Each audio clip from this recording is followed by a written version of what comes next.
7 లక్షల కోట్ల రూపాయలు తెలంగాణ రాష్ట్రం మీద అప్పులను చంద్రశేఖరరావు గారు మోపినరు. వారు తెచ్చిన అప్పులకు అసలు మిత్తి ప్రతి నెల 6,500 కోట్ల రూపాయలు ఇప్పుడు మేము కడుతున్నాం. ఆ లెక్కన ఏ రకంగా రాష్ట్ర ఆర్థిక పరిస్థితి దిగజారిందో, క్షీణించిందో ప్రజలందరూ అర్థం చేసుకోవాలి.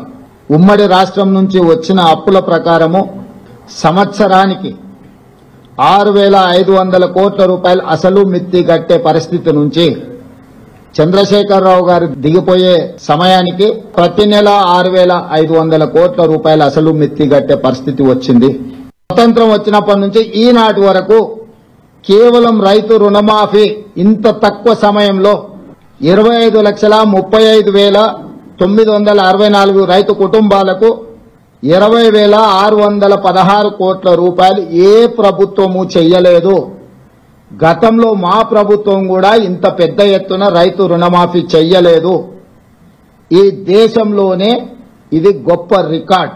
ఇచ్చింది 2018 నుంచి 2023 వరకు 5 సంవత్సరాల పరిపాలనలో చంద్రశేఖరరావు గారు ముఖ్యమంత్రిగా రైతులకు 11,909 కోట్ల రూపాయలు రుణమాఫీ చేసిండు. ఆ రుణమాఫీలో వడ్డీ 8,578 కోట్ల రూపాయలు వడ్డీ కింద పోయింది. కేవలం 3,331 కోట్ల రూపాయలు మాత్రమే అసలు కింద జమ అయింది. 5 సంవత్సరాలలో ఆయన చేసిన రుణమాఫీ 3,331 కోట్ల రూపాయలు. వారు ఈరోజు సంవత్సరం తిరగకంటే ముందే దాదాపుగా 20,616 కోట్ల రూపాయలు రుణమాఫీ చేసిన మమ్మల్ని తప్పు పట్టాలని, దోషిగా నిలబెట్టాలని ఏదో ఊబలాట పడుతున్నారు.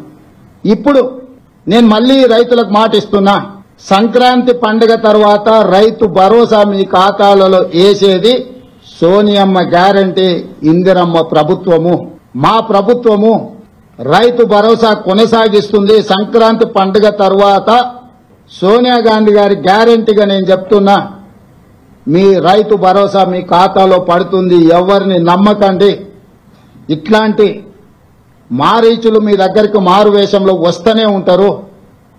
ఆనాడు సీతమ్మను ఎమర్చడానికి బంగారు లేడీ రూపంలో వచ్చిన మారీచుడే ఈరోజు మారు వేషంలో మళ్లీ బీఆర్ఎస్ బీజేపీల రూపంలో మీ దగ్గరకు వస్తారు. ఈ మారీచులను మీరు విశ్వసించకండి. సంక్రాంతి పండుగ తర్వాత మీ రైతు భరోసా మీ ఖాతాలలో పడుతుంది.